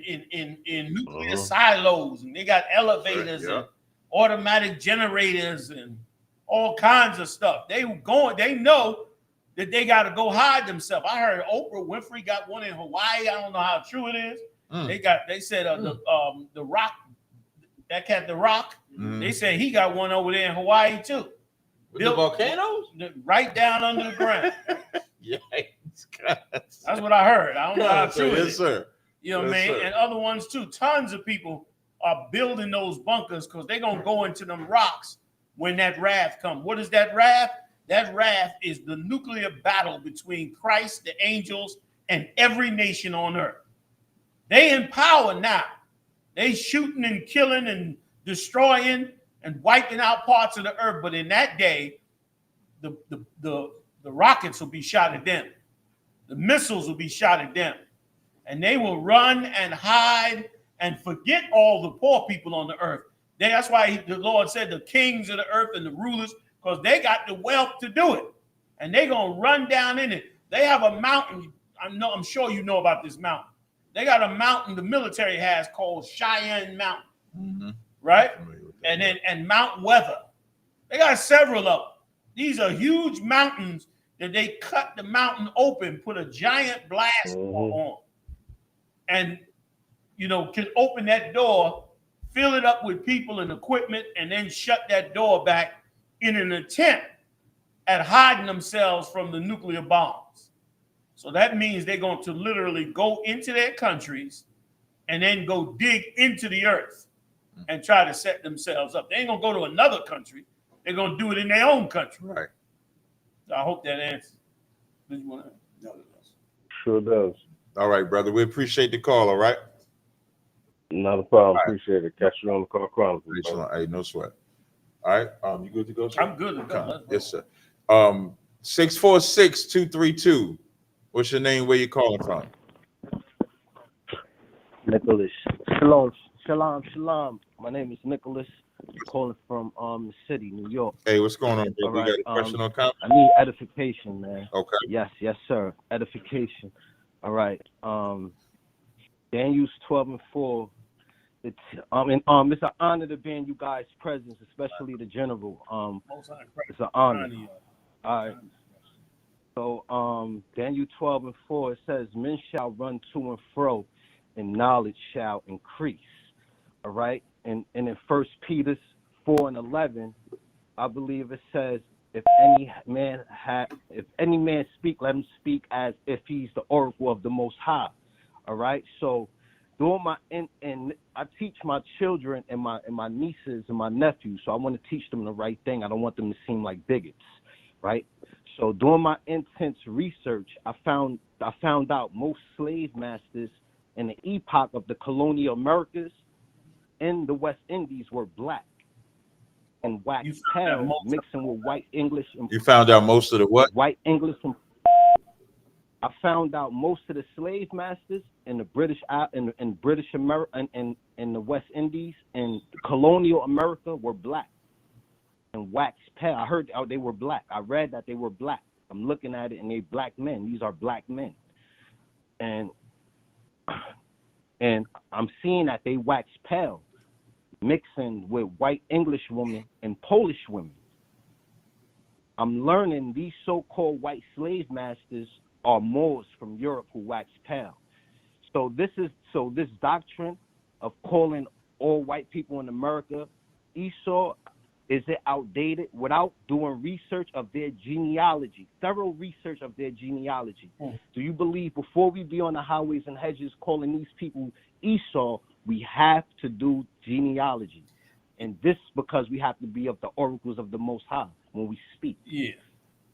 If I could, you need a little bit more research, brother. You're trying to get there, and I understand, but you do need a lot more research because you're missing quite a few things. First of all, you can call every white man the devil that the Bible speaks of. That's right. Clap you understand? That. Yeah, clap that. For so many reasons, because his bloodline, no matter what country he's in, if he is of the bloodline of Esau, the Edomites, from any nation of the Edomites, from any of the families that came out of the caves and set them up throughout Russia and throughout Europe, then they're an Edomite.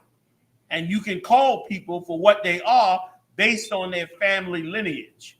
Now, here's where you have a misconception at, all right? Let me explain something to you about during the time of slavery. What happened is this. The United States was getting away from slavery long before the British Empire was getting away from slavery.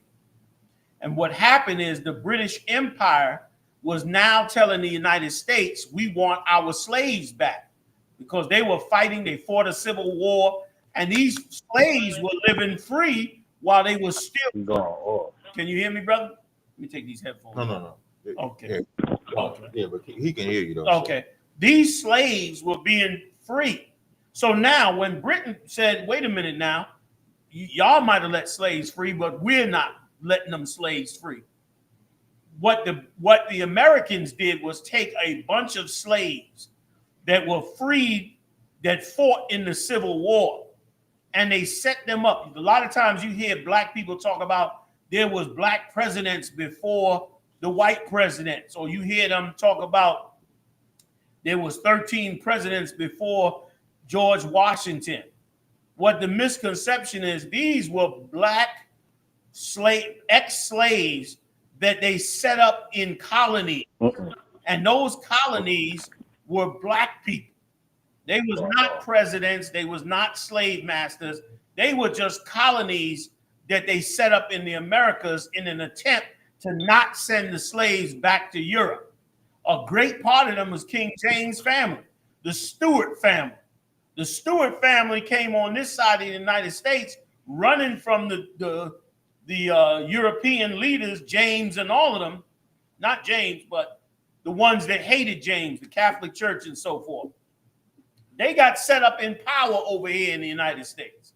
And as they got set up in power and went to war with Europe, they turned around and took these brothers and sisters and set them up in colonies. When they couldn't contain them, they moved them into the Caribbean. If you go check the history of Turks and Caicos, and some of the Virgin Islands, you're going to find out that a lot of those are families that came from the European Stuart families.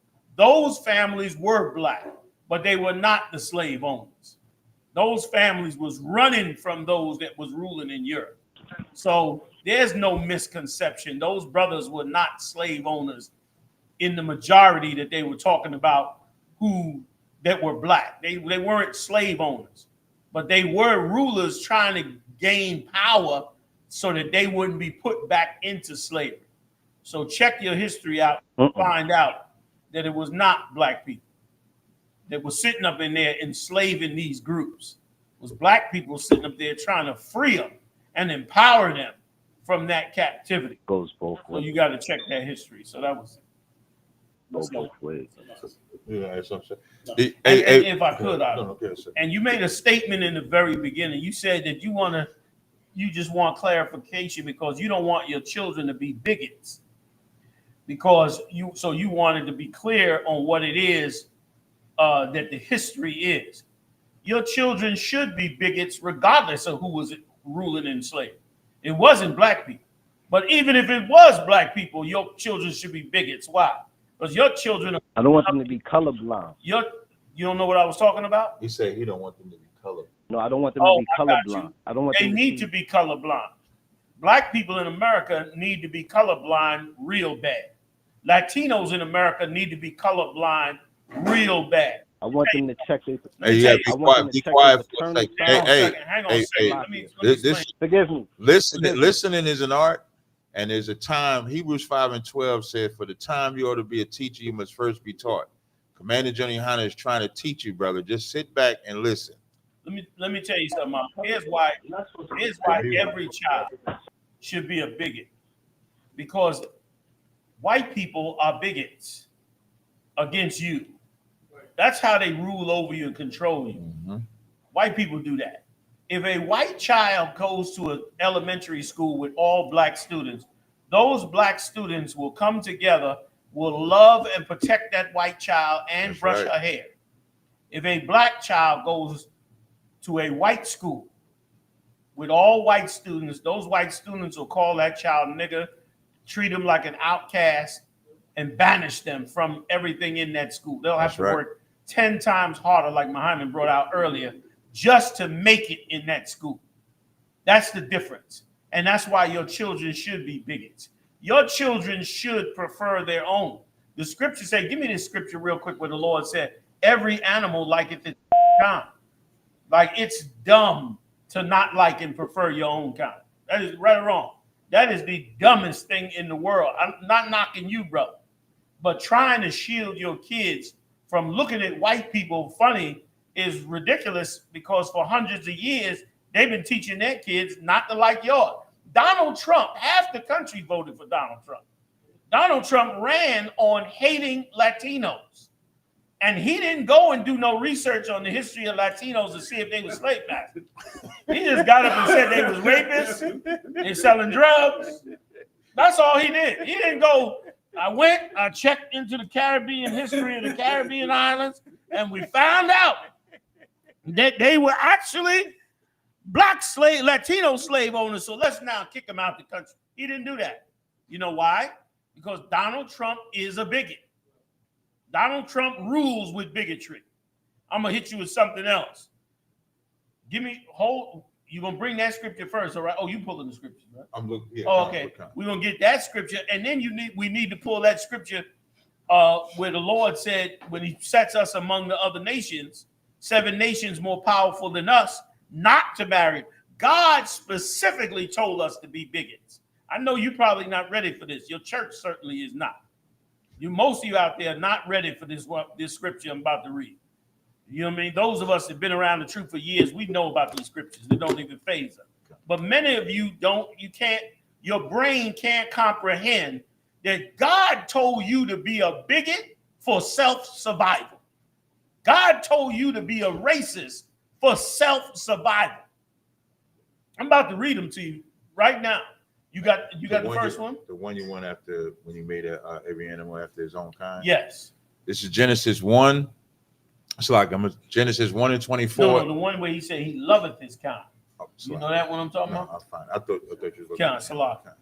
Let's get that one where he said everyone loveth his kind. Kind of what kind, sir? Kind the water. And it's ridiculous to act. Even in the animal kingdom, every animal loves its kind. Animals don't hang out and mix with other animals. That's why white people always coming on YouTube trying to show you a bird, a duck, and a cat all living together. Right. They all sleeping on each other, They living together because they oppressed like you Negroes are. That cat, you see that cat laying down and he ain't eating the bird, and the bird sitting up there with another animal. They oppressed. Their whole spirit is oppressed, which is why they working together. But let that cat get out there with his cat homies. His homies gonna tell him, man, meow, you got bird, nigga. And he gonna go kill the bird. Or the bird crew gonna get together and say, no, man, we ain't going down there with them cats. Them cats will kill us. Every animal loves its own kind. He prefers his kind. I'll read the other one first while Muhammad pull the other one, if you don't mind. Yeah, because I don't see that one. What's the other one you're looking for? Going in the pocket. The one where the Lord, the one in Deuteronomy where the Lord said not to marry them. Oh, Deuteronomy 7. Like the Lord wanted you to be a bigot. This is a hard pill to swallow. I don't expect everybody to be able to swallow this pill. This pill right here is too tough to swallow. Black people can't imagine that God would make you think this way. And if I could, just to take to the brother, it's not thinking this way why we are destroyed. And let me tell you something.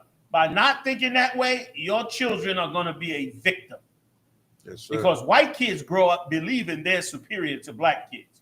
Your kid is going to grow up not wanting to be superior than those white kids, and those white kids are going to victimize your kid because those white kids are going to think for themselves over your child. Go ahead. Yes, sir. Deuteronomy 7 and 3. Neither shalt thou make marriages with. Yes, sir. Right. Verse 2. And when the Most High God shall deliver them before thee, thou shalt smite them and utterly destroy them. Thou shalt make no covenant with them. You see what the Lord said? When he delivers these nations before us, he said to kill them and utterly destroy them. You know why he said to do that? Why would God be so? It's like I didn't mean to talk. I was just saying I found the one. Oh, okay. Like, let me tell you something. Why would God be so cruel to say that? Why would God say to slay these people and utterly destroy them? Why would he do that? Because God knows something about these people that you don't know, that we have never learned in this place in 400 years. God knows that left alone, these people will slay you. And that's why he said it, and he's going to explain it. Go ahead, Art. Yes, sir. Thou shalt make no covenant with them. No covenant, no deals, no agreements to work with them. The Lord doesn't want you making any agreements to work with them. None. And why? Because he knows they're going to break that agreement. That's right. He knows they're going to break that agreement and manipulate you and destroy you. And so he's giving you the tools to not be manipulated. You want to understand how to live in America with these nations around you that hate you, that are racist against you? You better learn what the Lord learned, what the Lord taught us, not what you think in your own mind. Every Latino in America is supposed to now say, I am not being right and fair and good with white people anymore. White people should feel the pinch. They should be going into the hood, opening up the food carts they open up. That should be done in the hood. They should stop cooking food in these top posh restaurants. They should leave those restaurants and go get black people and say, open a restaurant, black man, in the hood. I'm going to come work for you, man. They should team up with black people. And black people would have businesses again and be hiring Mexicans. And when ICE come, black people will lock the door. White people are going to turn you over to them. But black people are going to work with you with. So that's what you should be doing. You should prefer your own. You should be bigoted against the people who are bigoted against you. Go ahead. Yes, sir. Nor show mercy unto them. Nor show mercy on them. You know why? Because they're not going to show mercy to you. And the Lord knows it. So he's telling you don't have mercy on them. Not only not to be bigoted, but to have no mercy on them. Because why? They'll snatch your baby out your arm and drag you off. You'll go fight a war for them, and you'll come home and your mama will be in a cage, be getting ready to be shipped to Afghanistan, to the same place you went and fought and killed for. Same place that you went and got in a tank and drove across the desert floor and blew up Afghanistanians. You're going to come back to America and find out that your mama's on a plane right back to Afghanistan into the hands of the very people you fought America for. That's how hypocritical this place is. That's how cruel this place is. That's how much they will not care about you. So the Lord says, show them no mercy. Go ahead. Yes, sir. Verse 3, neither shalt thou make marriages with them. Neither marry them, God said. God wants you to be bigoted. God wants you to examine your people versus their people. He said, don't make no marriages with them. Don't marry them. Stay out of the foreign coochie. You Negroes done got up into that white coochie, and every ball player is broke. Every actor is jammed up. That old simpleton, that cat that married Megan Good, I felt so bad for that brother. He was he was amazing. He was getting ready to be amazing. I mean, he was so good in that movie. What's that movie he did with Irvin? With that, but he did the one. I haven't seen that one yet, but he did the one with Idris. Idris Elba. The Western movie. Yeah. What was the West? I forgot. Remember that? But that was good. The Harder They Fall. He was real good in that. He should have got an Academy Award. Yeah, he's a good actor. And so should have the sister that do the Boondocks. Who been around, she been around a long time. Yeah. She should have got an Academy Award. Yeah, they did a good role in that. You understand? Like, that was a hell of a movie. You know what I mean? And he went and got with that white girl, and I mean, they slam dunked his entire career. His whole career went in the toilet. And if it wasn't for Megan Good, he might have committed suicide. Go ahead. And the video showed him running away from her. Yes. And her chasing him. You know it was a false case. He should have never been convicted of nothing. He was trying to escape that $2 offer. You know what I mean? And that's why you, again, following the Lord's law, you shouldn't hide from the fact that you're going to have more than one woman. Right. I don't even understand that. If I got, what's his name? Jonathan Majors. If I'm Jonathan Majors, brother, and a broad says she want to come and get with me, I'm going to be clear as crystal. You know I'm Jonathan Majors. Right? You know I got about 12 inches of pipe waiting on whoever comes gets there. Now, it's insane for you to believe that it's going to be you and me, you know, like the Brady Bunch. You as dumb and simple as you could be. I'm Jonathan Majors. I'm worth X amount of millions of dollars. Right. I'm tearing up all the meat that I desire at my young age because God said I can. And he should have never been in that kind of position. Right. He should and lost his whole career once again trying not to be a bigot, trying to get with a white girl. Same with the tennis star. What's his name? Tiger Woods. Yeah. Woo! Golf. Yeah, the golf. Yep. Same thing. Sports figure, actors. Yeah. Tiger Woods. I mean, amazing career. Follow, you know, father taught him everything he knew. Denied his blackness. He ain't black. Said he wasn't black. He was Malaysian. He was Malaysian. Whatever the fuck that is. Said he was Malaysian. He was blazing. Yeah. You know what I mean? Well, she Malaysian that ass when she went for that money. Yeah. Took all that money, crashed up the car, psychologically messed him up. Ain't played golf right since. He ain't played right since. He beat him with a golf club. He beat him with a golf club. Beat him like a nigga in the night. She was the maid or something like that. Yes, and you're right. She was the maid. Go back to Jemima's point. She's a regular white girl. Even the fact that he would go with the maid, say she, an average white woman, just like you said, can be with Tiger Woods. Yeah. But an average black woman can't be with, you know, whoever that, whoever white boy is. This with any white boy, right. You know, like you don't never see an average black woman with, you know, except for that Robert De Niro. He loves a black woman. He loves a black woman. So he done had average black woman. My point is this: that's how you fight racism. We've been trying to fight racism by trying to include ourselves with these people. That's right. When you got to not include, you got to empower your own. Like I mentioned earlier, it's 75 million blacks and Latinos in this country. If all we did was empower ourselves as opposed to them, you would see a sea change in the world we live in. That's right. Our lives would change overnight. And the only reason that they do what they do is because they think our lives should not change. What you holding out? I just want to read this. The end of Deuteronomy 7:3, and then Ecclesiastes. So it says, "Neither shalt thou make marriages with them. Thy daughter thou shalt not give unto thy son." Don't give your daughter to these other people, man. Why would you give that royal bloodline of your daughter to one of these other nations, man? You know what I mean? There was a time when a black woman could not bring a white boy home to her father's house. Her father would throw her and the white boy out. It has always been a time when a white boy couldn't bring a black woman home. That's right. That was normal. It was every day, normal, every week, all the time. But the reverse, forget about it.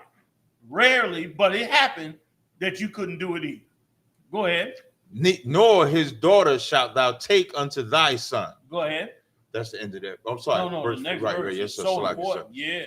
For they will turn away thy son from following me. This is the most important reason that you should be a bigot. Because God said he will turn your son from following me, which is so heavy. God is saying, if you allow your son to not be a bigot and love every nation equally, your son will stop serving me. That's what God said. He's smarter than man. He knows your son going to become a Buddhist. Your son going to become a Muslim. Your son going to become a Christian loving the white Jesus. Your son is going to love every God, religion, custom, way of life, and clothing of some other nation instead of him. So he said, how do you combat it? How do you fight this? By being a bigot. By being a bigot against those nations, man. And guess what? That's how they have fought you. They fought you by making sure their wealthy white people don't ever join you. Don't ever become a part of you. Once a white girl gets her millions and divorces her white husband or whatever husband she got, she don't go get another black man. Please. But, you know, you Kanye West worth $1 billion. Mm-hmm. And you out trying to spin the block on repeat on them white girls. You on repeat trying to get a white girl because you think like a slave. You won't be bigoted. You think like a slave, and that's not the way we're supposed to be. I hope that answers. You got one more real quick? Got one more. I know I'm running on. Y'all stop me anytime you get ready. Now, we usually end at midnight, but if you want whatever you decide, whatever you do, I'm glad to be here. I'm just running it down. You know, man. You know, you should know me by now. You know what I'm saying? God, sir. I'm gonna go till it's done. You got to just be like, oh, we shut down. God, sir. The scripture you was looking for, the other one was Ecclesiasticus 13:15. Let's hit that. It says, every beast loveth his like. And every beast loveth his like. Whether you know it or not, man is a beast. And he loveth his like. If you ain't loving your like, something is wrong with you. If you black and don't like a pretty chocolate brown or pretty light-skinned brown Latino, if you are black or Latino and you somehow say, well, I don't want that black woman with that big butt. I want a white girl with a flat butt and that old pointy nose. You have a mental illness. Something happened to you. You done decided to not like your kind when God said he made you that way. That's right. He made you to like your kind. You not liking your kind, something is wrong. Go ahead, And every man loveth his neighbor. And every man loveth his neighbor. His neighbor ain't talking about any old human next to him. It's talking about his people. That is his neighbors, the ones in his world, in his community. They do it today, every day to black people. There's certain neighborhoods you can't even hardly go in. I was just in upstate New York. And we rode through a area in upstate New York called Pelham. Mm-hmm. We left Mount Vernon and we went into an area named Pelham with these rich white houses up. Right. Brother, they had cops at every entrance and exit of this neighborhood. And I was not surprised. I said, the brothers were saying, yeah, man, we got to be cool riding through here because they got the cops all out here. They make sure the cops is here because this area is called Pelham. And this is an area where wealthy people live, not Pelham Parkway, but Pelham, New York. Right. And I said, I'm not surprised because they love their kind and they want their kind separate from the rest of the kinds. So they make sure they have extra policing in that area. So every beast loveth his kind. That was it on that scripture, yes, sir, right? So we got the wrong mentality when it comes to that. So, brother, you should want your kids to grow up to be a bigot. I know that's a hard pill to swallow. People don't want to hear that. They think it's wrong. They think it's all this. And let me tell you something. White people will get worse until you do realize. White people are going to force you. And so are the other nations. They're going to force you to take care of yourself. Because if you don't take care of yourselves, guess what? You'll give all your money to the chicken joint. You'll give all your money to the Chinese man. They will suck you dry till there's nothing left of the black and Latino community until you realize we got nothing and they have everything. Let's help ourselves get something. Then you'll be a bigot like them. You'll start preferring yours over them because you'll get tired of being robbed to the drain down to the bone like a dead man. You'll be tired of that. And then you'll want to help your own so that your own can come up. That's right. It's unintelligent for your own kind. So we got this one. All right. Water for having me. Hey, no sweat. I appreciate it. Big up the Commander Yahanna, drop it down, all that wisdom. Big up the Gentleman Hyman standing. That's right. Across the Line Radio. We appreciate y'all rocking with us. Always tune in every Thursday.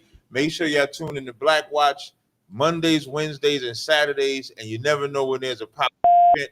Tomorrow on Roundtable of Truth, big up to Captain Mao Quad and the whole Chicago crew. Captain CHAATAZA is going to be the guest on there doing a breakdown on the history of why you should love the Mexicans and they're your brother. I've been talking about Mexicans all week. I had a black woman call the show and told me I was showing too much favoritism to the Latinos and the Mexicans. And that's insane. And to a point, when I bring up the history of the Mexicans fighting for blacks to be free from slavery before whites ever thought about freeing them, they still try to find and wiggle away and say, well, you know, out here in California, the Mexicans is unaliving Mexicans. And I say to myself, ain't the Bloods unaliving the Crips? Like, what is amazing? Okay, our people killing our people is not nothing new. So, and I always ask them, I say, if the white man loved them, would you love the Mexicans? Because that's really what it comes down. Like, they become, when you love this oppression, when you love America, whoever their enemy is, that's your enemy. That's right. Whoever they love, that's who you love. That's why everybody will fight us for saying that we gotta love the white man, but they hate the Mexicans. Fight us if we say we they fight us if we say we hate the white man. Right. But they justify themselves hating the Mexicans because the white man said to hate the Mexicans. That's so heavy. Most like Christ. And that shows you how racist they really are.